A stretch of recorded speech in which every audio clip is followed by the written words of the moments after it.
মানে এই দিনটা আমি শুধুমাত্র ভয় পাই, আর কিচ্ছু না, শুধুমাত্র এই দিনটা।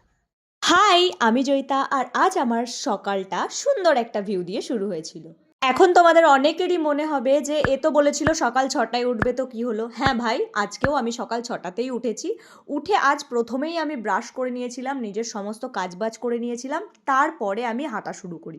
কিন্তু সেটার কোনো ভিডিও আমি নিইনি। আমার মনে হয় আমার সঙ্গে একজন গেলে আমার বেটার হয়, সে আমার ভিডিও করে দেবে। যাই হোক, তারপরেই বাড়িতে চলে এসেছিলাম, বাড়িতে এসেই কিছুক্ষণ ওয়ার্কআউট করে নিয়েছিলাম। আচ্ছা, ওয়ার্কআউট করার পর এবং তার আগে কি খাওয়া দরকার বলে তোমাদের মনে হয় সেটা আমাকে একটু কমেন্ট করে জানিও তো। গাইজ, আমার ল্যাদ খাওয়ার একটাই কারণ, কারণ আজ আমার ফার্স্ট ডে পিরিয়ডস। তার কারণে তো আমাকে থেমে থাকলে হবে না, প্রতিদিনের মতো আবার আমি আমার টু ডু লিস্ট রেডি করে দেন আমি আমার স্কিন কেয়ার করে বসে গেছিলাম একটু কফি খেতে। আজ চাটা পুরো স্কিপ করে গেছি। তারপরেই আমি দোকান থেকে বাড়ি চলে আসি, এসেই স্নান করে নিয়েছিলাম। আজ জানো তো, আমি আমার ভাতের থালাটা বেশ সুন্দর করে সাজিয়েছিলাম, কিন্তু সেটার ভিডিও করতেই আমি ভুলে গেছি। যাই হোক, দ্যাটস ইট ফর টুডে।